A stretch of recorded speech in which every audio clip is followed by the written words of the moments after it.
natin.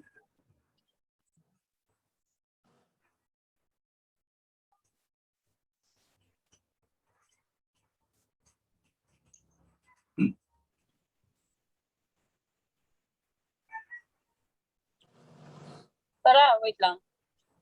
Okay, so ang topic natin today is Chemostat. So this is a biochemical reactor na CSTR, ano? So that's why merong chemo kasi this is a CSTR. Tapos yun namang stat kasi steady state.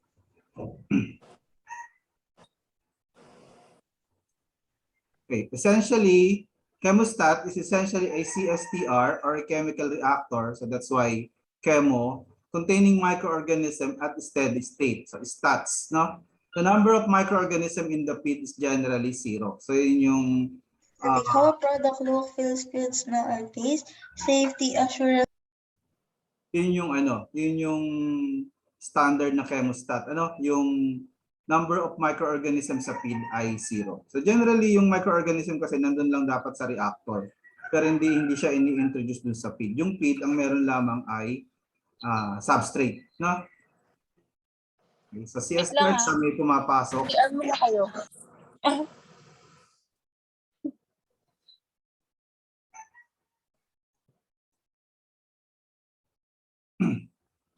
So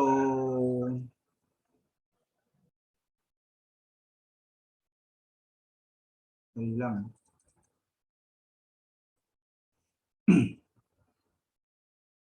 Okay? So basta importante at this point, tandaan nyo, if X is the concentration of the microorganism, sa feed, X is equals to 0. So, tapos syempre, S sub O is the concentration of the feed, no, ng substrate at the feed. Tapos yung X, syempre paglabas dito sa biochemical reactor, meron na yung microorganism na kasama. So, yun yung concentration ng microorganism, X. Tapos yung S, that's the final concentration of the microorganism.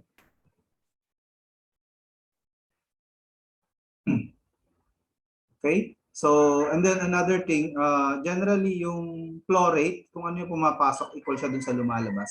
No? So, kasi nga steady state. Para hindi magbago yung height natin or yung level natin.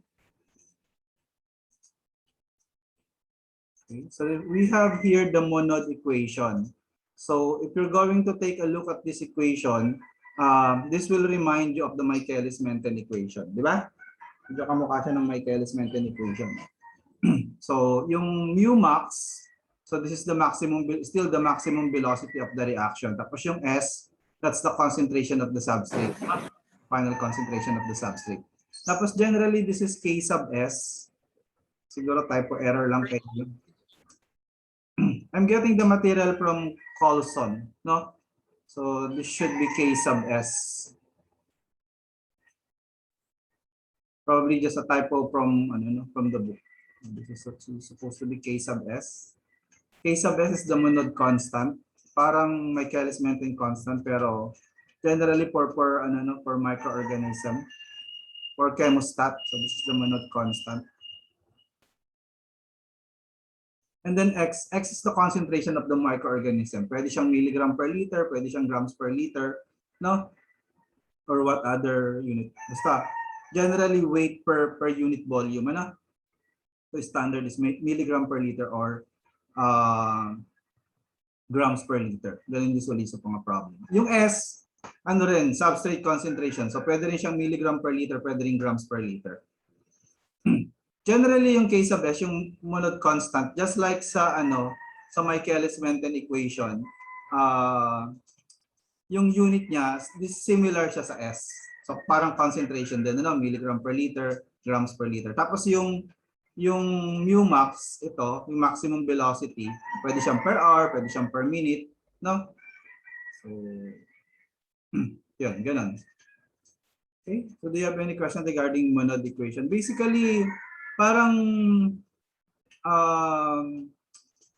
as you can see, yung rate ng change, or yung rate ng change ng concentration ng X, ay dependent siya sa amount ng X. So, generally, pag mas madami yung microorganism nyo, mas mataas yung dx dt. Di ba kasi nagre-reproduce sila, nagdi-divide. Tapos dependent din siya sa concentration ng S. So pag marami pa yung substrate, mas mabilis dumami yung bacteria. Parang ganun, ano, or yung microorganism. So you can view it this way, you know. Tapos yung Umax times X divided by Ks plus S, medyo similar siya sa Michaelis-Menten equation. So yung Michaelis-Menten equation, parang i-multiply mo lang siya ng a certain constant X or a certain variable, you will get the change in the concentration of the microorganism. You can view the monod equation that way, you know.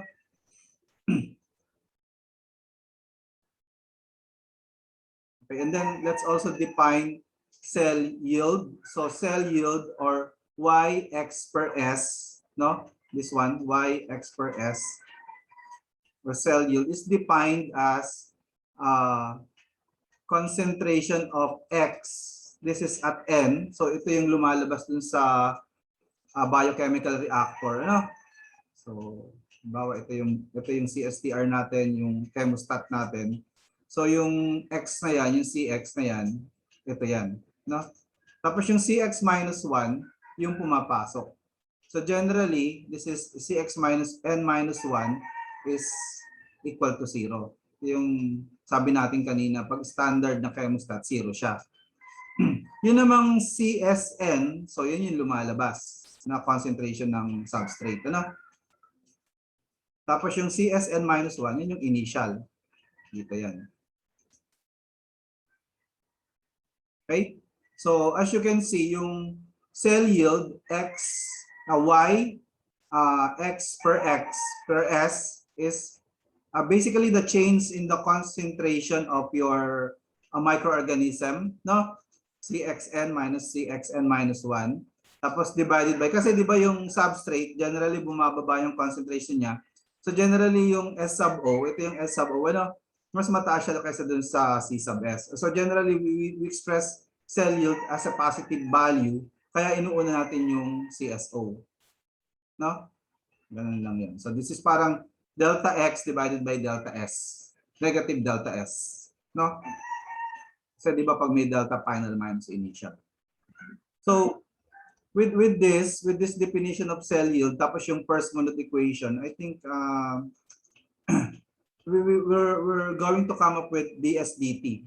So later gagamitin natin tong another expression of the monod equation. No? So parang 'di ba yung monod natin kanina, it's dx dt. Tapos this is equal to yung mu max tapos times S divided by K sub S. Mas maganda kung K sub S to para to distinguish it from Michaelis-Menten constant, ano?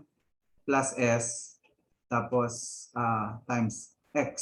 Ganyan siya, ano? Tapos 'di ba earlier we defined X H per S or the yield as yung delta X, ano? Parang delta X or delta X divided by negative delta S. Ganyan, di ba? So if you're going to, halimbawa, we're going to divide this equation, this is equation number 1, this is equation number 2. If you're going to divide these two, ang mangyayari dyan, you're going to cancel this out, di ba? This term. You're going to cancel this out. Tapos yung X mawawala din, di ba? Mawawala din yung X. Tapos you can also cancel out, you can approximately cancel out dt. So makita nyo, ang matitira na lang yung dx ds. Tapos meron ditong negative y divided by x per s. No? So, yung nasa numerator natin ay dx.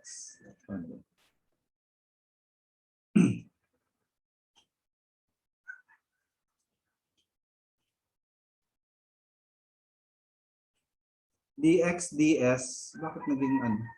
Ito sa ilalim.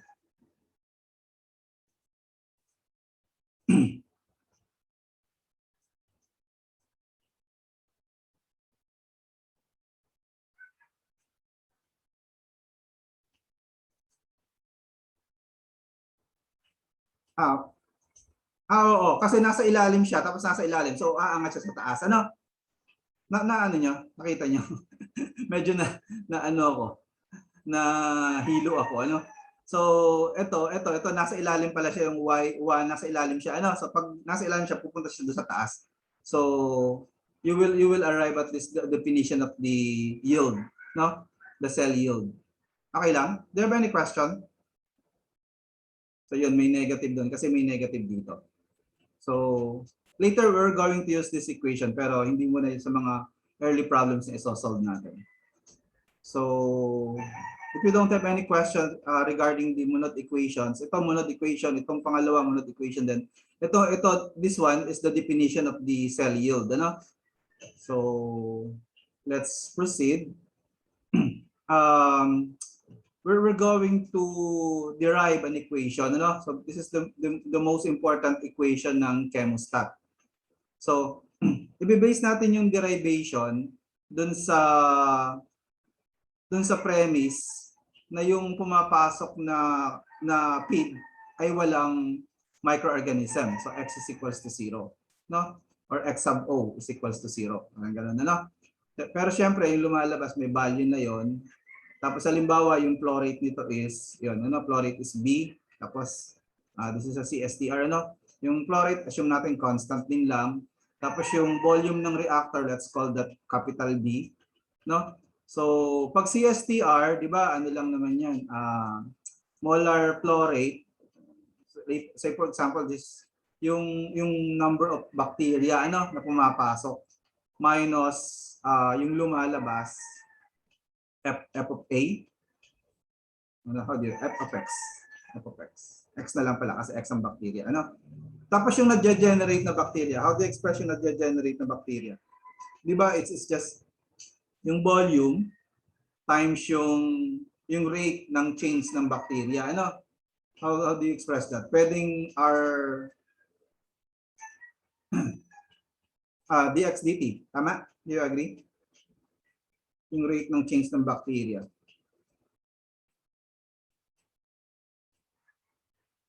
Or R sub A na lang. Isipin ko.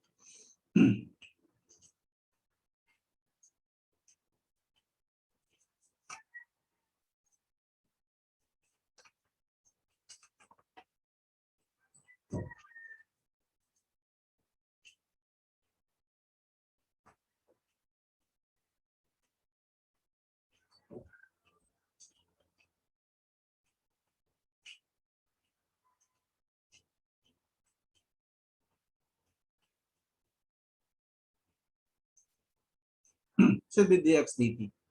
So dx dt is the change in ano no? This is the change in. And then bawa steady state, this would be equal to 0. Okay? So if x sub 0 is equal to 0, so halimbawa ito, halimbawa palitan natin siya ng x, no, x0 times yung flow rate minus x, this is the final, ito yung lumalabas, ano, times the flow rate, tapos plus yung RA, it would be RA, RX. Actually, Rx is equals to dx dt, ano? Diba? And then this is equal to, Rx is equals to dx dt. So pwedeng Rx dito, ano, para hindi kayo malito. And then equal lang naman siya sa dx dt. Tapos this is equals to Umax times S divided by K sub S plus S. Okay? Times X. Ganun. No? Any questions so far? So ang dx dt dito, di ba, this is also Rx. Do you agree? So kung gusto nyo, parang mas proper na meron pang initial equation na ganyan, tapos plus B times Rx. Rxb volume times Rx, this is the rate of production of the microorganism, no, in the tank, in the CSTR, and then steady state, this is equal to 0. Question? So, ito na yun, just, di ba, this is the concentration, Ca times B minus X times B, no? Tapos B dx dt. You can replace dx dt with U max S times X divided by Ks plus S, ano? So, probably para mas ilipat na lang natin sa kabilang side ng equation. So, magiging negative dito, U max, kasya, ano? So, equal to negative U max times S divided by K sub S plus S times X. No? Ito yung kabilang side ng equation. No? Nilipat ko lamang ito kasi di ba originally positive siya dyan. Kasi ang bacteria, ang microorganism naman dumadami, napuproduce siya nung wala na tayo sa sterilization, nandito na tayo sa CSTR. So pinapakain natin yung bacteria, yung microorganism, so dadami siya. So that's why this is positive. So pag nilipat mo sa kabilang side, negative siya. No? So pag sinimplify nyo to, ito kasi zero, generally zero to. So itong term na to, mawawala na to. No? So ito na lang yung matitira. So ito times volume to. Nakalimutan ko lang isulat yung times volume. Kasi B times dx dt. This part is the dx dt. So what will happen is you can also cancel out the x, the concentration of x. And also the negative sign. I'm sorry. Also the negative sign, can cancel that out. Tapos you can transpose yung volume sa kabilang side. So you will have B over B is equals to U max times S divided by K sub S. K sub S is the Monod constant plus S. So ito yung B, yung flow rate divided by the volume, ang tawag diyan is the dilution rate, no? Or D, capital D. Dilution rate kasi pag meron kayong tangke, meron kayong biochemical reactor na ito yung volume niya, tapos merong tumutulo sa kanyang D na volumetric flow rate, so parang nadidilute siya, di ba? Parang bawa yung tangke niyo puno, usually puno naman yan pag nag-ooperate kayo, ano? So pag nag-work na kayo sa sa mga planta, makikita nyo yung chemical reactor palaging puno yun, no? Tapos dinadagdagan lang siya, tapos nag-overflow lang. So ang tawag dun sa dinadagdag nyo is the dilution rate divided by the volume, ano? Okay? So this is the most important equation sa chemostat, this one. The dilution rate equation, ano? So let's review. This is the dilution rate. This is known as the dilution rate. This is equals to volumetric flow rate divided by the volume of the reactor. So B, small b here is the volumetric flow rate yon. And then B, capital B is the volume of the reactor. Yung mu max, this is the maximum specific growth rate or pwede rin na velocity. Ano? Pwede siyang per second, pwede siyang per hour. So, depende. Basta per unit time lang. Per unit time yung unit niya. Ito yun, specific growth rate. So, maximum specific growth rate. Okay? Question? Kasi you might be asking, bakit ganun? But meron din dito. Kasi itong D, actually yung D is also equal dun sa dun sa earlier na define na natin na specific growth rate na mu. No? So this is mu max. So mu max is the maximum specific growth rate. Tapos S, syempre S is the concentration of the substrate, yung lumalabas sa reactor, hindi siya ng bacteria, hindi siya concentration, yung concentration siya ng substrate. Tapos K sub S is the Monod constant. Okay? So, ano ba yung application nitong equation na to? Pag meron kayong given na limbawa na flow rate, limbawa given yung flow rate nyo sa chemostat, tapos halimbawa given din yung mu max nung system at saka yung Monod constant ng system. Halimbawa given yung S, yung substrate, yung alam nyo kung ano yung ini-expect yung lumabas na substrate, yung concentration ng S. You can predict the volume of the reactor. Di ba? This one, you can calculate the volume. Or halimbawa naman, you have the volume of the reactor, tapos all the other are given. Halimbawa, given din yung flow rate, given yung mu max, given yung K sub S. You can also predict the substrate concentration. Di ba?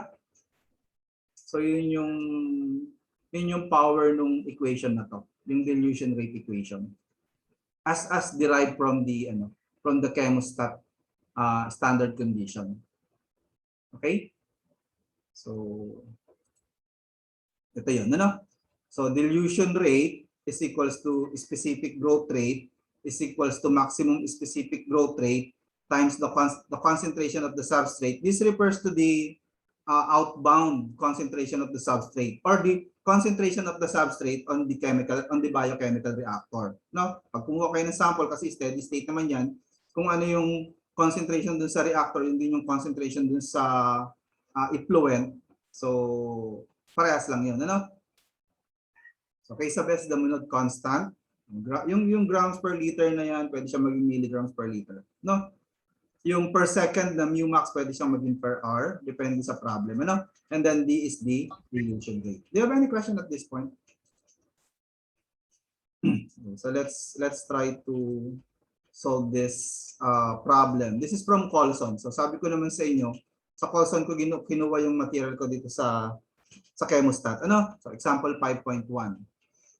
Calculate the steady state substrate and biomass concentration in a continuous fermenter which has an operating volume of 25 liters when the sterile feed stream contains limiting substrate at 2,000 mg per liter and enters the vessel at 8 liters per hour. The value of K sub S, tinan mo si Colson, naka K sub S na rin naman siya ngayon. Ano? Yung mga equation niya kayo na puro K sub M. K sub S is the standard symbol for the Monod constant. Ano? And mu M are 10.5 mg per liter and 0.45 per hour respectively. And the yield coefficient may be taken to be 0.48. Yung yield coefficient yan yung Y, X per S. No? Capital Y, X per S.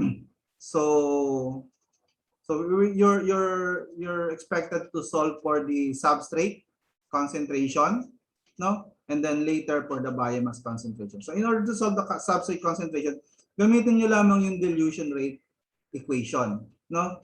Tapos in order to solve for biomass concentration, gamitin nyo lang yung yield equation, yung yield definition. So let's recall the dilution rate equation, di ba? Ano lang naman yun? B divided by volume is equals to mu max times S divided by K sub S plus S. Just a substitute. Ano? So, yung mu, that's 8 liters per hour. Tapos yung volume, that's 25 liters. Okay? Tapos, yung mu max, that would be this one, 0.45 per hour. Ano?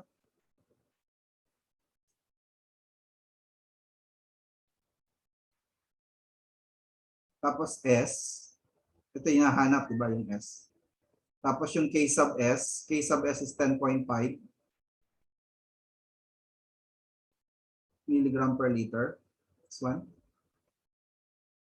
Tapos plus S. So therefore, if you're going to calculate, you're supposed to get this one, ano? 25.8. So shift solve nyo lang. 8 divided by 25. Sana nagno-notes kayo, ano? Kasi magbo-board exam pa kayo, malapit na, di ba? Graduating na kayo.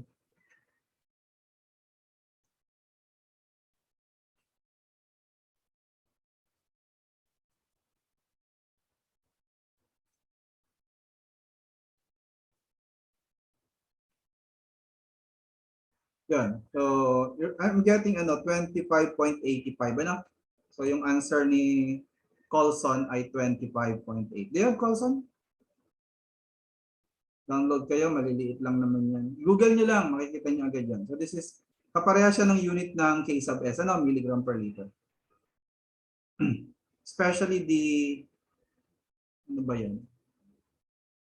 The first two chapters are parang unit operation 1, unit operation 2, no? Volume 1, volume 2.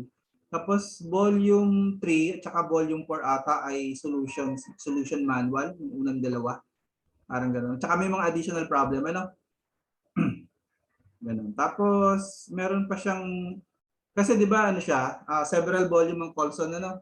So meron siyang chemical reaction engineering, tapos may plant design siya. So that's why 6 volumes ata yun. So, Google nyo lang, Colson, Chemical Engineering, tapos Colson. You can easily find this ebook. Okay, so next, we need to solve for the concentration of the microorganism or X. So, gagamitin natin yung formula ng yield. Ang yield ay Y, X, S. So, di ba, pag standard na chemostat, 0 yung initial. So, CX, tapos SO minus S. Ganito lang yan, ano? So, substitute na lang yung given. Ang given ay 0.48, yung Y. Hinahanap natin yung concentration ng X, yung final concentration ng microorganism. Yung initial ay 2,000 milligram per liter. Tapos yung final ay, anong final natin? Yung na-calculate natin, yung 25.8. Ano? So with this, you can calculate CX. So far, do you have any questions? So 0.48 times 2,000 minus 25.8. You're supposed to get something like 947.616, ano? Or 948 milligram per liter. Question?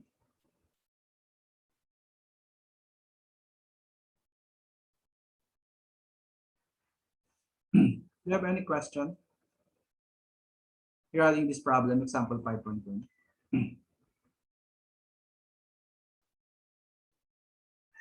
Question? Wala. Okay, so kung wala, let's proceed. Okay, let's try another problem. Suppose you have a microorganism that obeys the Monod equation. Ano? So, yung Monod equation, yung dx dt is equals to quantity mu max times S divided by K sub S plus S times quantity X. So, where mu max is equal to 0.7 per hour, in K sub S is equals to 5 grams per liter. The cell yield, YXS, is 0.65. You want to cultivate this microorganism in either 1 per meter or 2 in series. The flow rate and the substrate concentration of the inlet stream should be 500 liters per hour and 85 grams per liter. Okay, so the flow rate is 500 liters per hour. Tapos the substrate concentration, ano, is 85 grams per liter respectively. The substrate concentration of the outlet stream must be 5 grams per liter. If you use 1 CSTF, continuously stirred tank fermenter, that's another term for a chemostat. What would be the size of the fermenter? What is the cell concentration? No? What is the cell concentration? Yung syempre yung lumalabas sa CSTF. So sabi ko nga sa inyo, yung dinerive nating equation kanina, marami siyang, yun, pwede nyo gamitin sa pagka-calculate ng volume ng CSTF. No? So, halimbawa,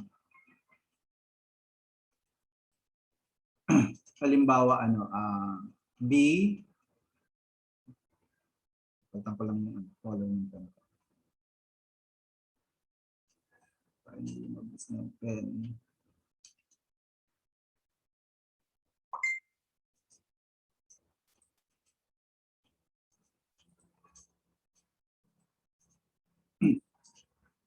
So halimbawa, ito yung equation natin, B divided by volume is equals to mu max times S divided by K sub S plus S. So basically, kakalculate lang natin yung B. Ano? So ang flow rate natin is 500 liters per hour. Tapos, hanapin lang natin yung B. Yung mu max natin is ito, 0.7 per hour. Tapos yung S natin, yung final S natin is 5 grams per liter. Ano? So yung K sub S natin is 5 din, ano? 5 grams per liter din. Tapos plus S. S is again 5 grams per liter. So yun, and then just try to solve it using your calculator. So the volume is 500 liters per. Okay naman yung unit ano kasi magka-cancel yung grams per liter. So per hour na lang yan. So ang volume na lalabas na makakalculate natin is per liter. Is liter no? Sorry, liter siya. Alpha x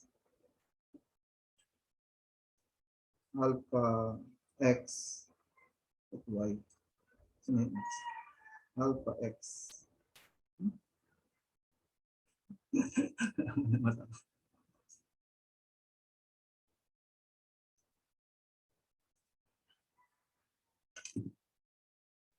Okay. Tapos 0.7 times 5 divided by 10. No, 5 plus 5. Tapos ship sold. You're supposed to get something like 1,429 liters. Okay, nakuha niya yung volume. 1,429 liters. Okay, so with this, that's the answer for the volume. Yung second, yung concentration ng ano, no? So gamitin niyo lamang yung formula ng ano, yung definition ng yield. So Cx divided by SO minus S. This one is 0.65. Tapos Cx is hinahanap natin, ano? Concentration of the cell. S sub O is given to be this one, ano? 85. So grams per liter. Tapos yung final is 5 grams per liter. So Cx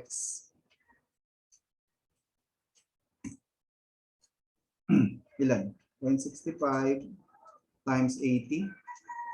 So 52. No? 52 grams per liter. Any question?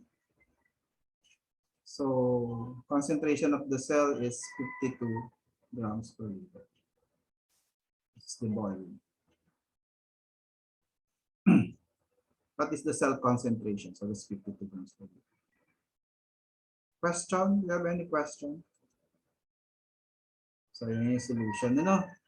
So pwedeng ganon, calculate nyo muna yung F over B, yung dilution rate. Tapos calculate nyo yung volume. Ano? 500 divided by 1,429 liters. Tapos yun namang cell concentration, hindi gamitin nyo lang yung definition. So do you have any question regarding this problem? So meron tayong 5 minutes ano, sa Zoom. So what I want you to do is, kayo naman, you try to solve this one, no? So, a chemostat study was performed with yeast. The medium flow rate was varied and the steady state concentration of cells and glucose in the fermenter were measured and recorded. The inlet concentration of glucose was set at 100 grams per liter. The volume of the fermenter content was 500 ml. So this is the volume of the reactor. No? The inlet stream was sterile. Find the rate equation for the cell growth. So basically, with this problem, you need to find what? You need to find mu max, diba? To try to find mu max and what else? So get some paper and pencil and calculator and try to solve this problem. So mapuputo lang ating Zoom in approximately 3 minutes. So I'm going to place this in the bin later. Kung may sagot na kayo, pasok nyo na lang doon, pati yung solution.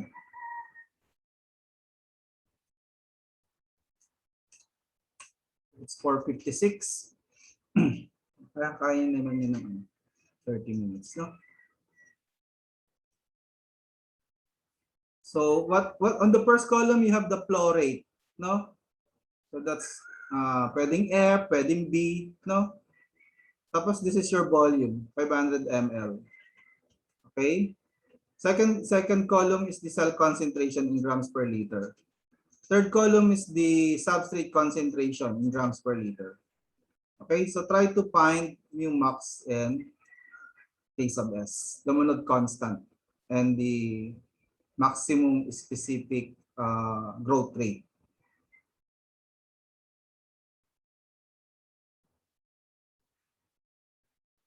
Just try to calculate these two values. Do you have any question?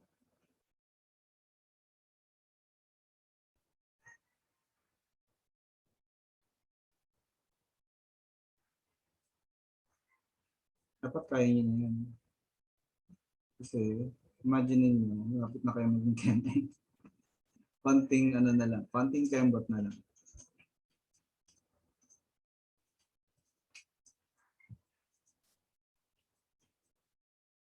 Malapit na kayo magka-work.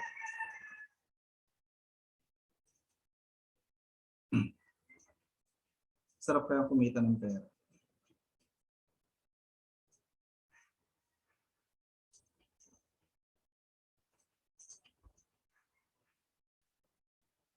Earning money is ano, liberating.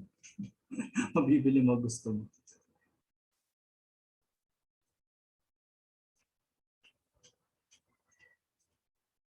Siyempre, may responsibility din. Pero, maiba naman, di ba? Maiiba naman ng buhay niya. Malapit na.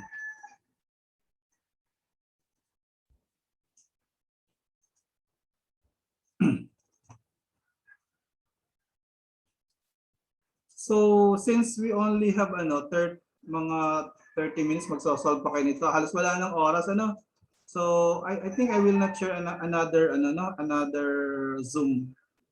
Solve niyo na lang siguro to on your own. Kaya naman tong i-solve.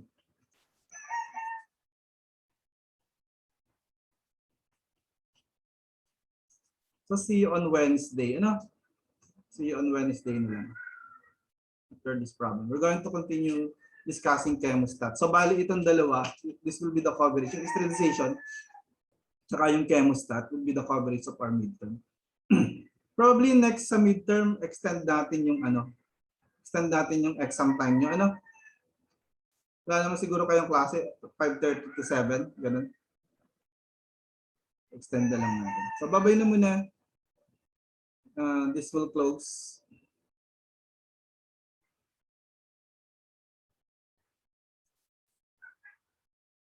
Bye-bye. See you on Wednesday.